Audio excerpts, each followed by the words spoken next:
بسم اللہ الرحمن الرحیم۔ السلام علیکم ورحمۃ اللہ وبرکاتہ۔ محترم ناظرین، امید ہے کہ آپ حضرات خیریت سے ہوں گے۔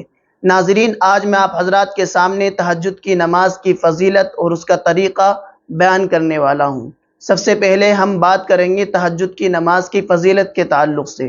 تہجد کی نماز کی فضیلت کے لیے یہ بات کافی ہے کہ فرض نمازوں کے بعد اگر اللہ تبارک و تعالیٰ کو کوئی نماز سب سے زیادہ پسند ہے تو وہ تہجد کی نماز ہے، اور یہی وجہ ہے کہ تہجد کی نماز پڑھنے والا بندہ اللہ تبارک و تعالیٰ کا لاڈلا اور پیارا بندہ بن جاتا ہے۔ اللہ تبارک و تعالیٰ تہجد کی نماز پڑھنے والے کے بہت زیادہ قریب ہو جاتے ہیں اور اس بندے کو اپنا قرب نصیب فرما لیتے ہیں۔ تہجد کی نماز کا وقت عشاء کی نماز پڑھنے کے بعد سے ہی شروع ہو جاتا ہے، اور افضل وقت یہ ہے کہ جس وقت میں تہجد پڑھنا افضل ہے، فجر کی اذان سے آدھا پونا گھنٹہ پہلے اٹھ کر کے اگر تہجد کی نماز پڑھی جائے گی تو یہ تہجد کا افضل وقت ہے۔ اللہ کے رسول صلی اللہ علیہ وسلم اسی وقت میں تہجد کی نماز پڑھا کرتے تھے، کیونکہ اللہ تبارک و تعالیٰ 7ویں آسمان سے اسی وقت میں پہلے آسمان پر آ جاتے ہیں اور اپنے بندوں کو پکار کر کے کہتے ہیں کہ ہے کوئی مدد مانگنے والا کہ میں اس کی مدد کروں، ہے کوئی رزق مانگنے والا کہ میں اسے رزق عطا کروں، ہے کوئی اولاد مانگنے والا کہ میں اسے اولادیں دوں۔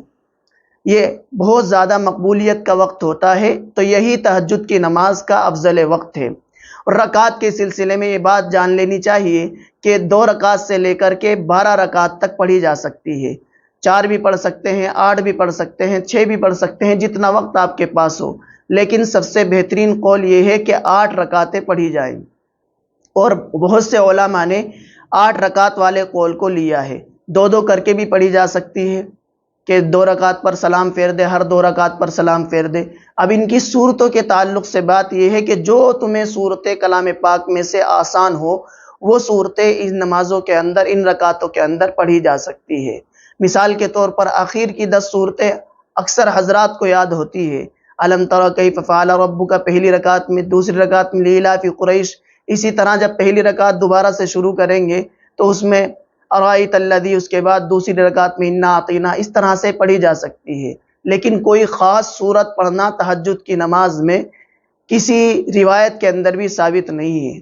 بہت سے حضرات یہ بات کہتے ہیں کہ قل واللہ احد کی صورت پڑھنی چاہیے یا دوسری صورتیں پڑھنی چاہیے۔ یہ کوئی ضروری بات نہیں ہے، بلکہ جو کلام پاک میں سے آسان ہو وہ تہجد کی نماز میں پڑھا جا سکتا ہے۔ اب رہا اس کی نیت کا مسئلہ۔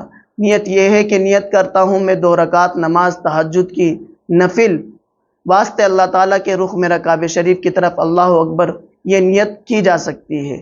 لیکن اگر نیت زبان سے نہیں کر سکتے تو دل سے ادا کرنے کا نام ہی نیت ہو جاتا ہے۔ محترم ناظرین، آپ کو یہ بات سمجھ میں آ گئی ہوگی۔ السلام علیکم ورحمۃ اللہ وبرکاتہ۔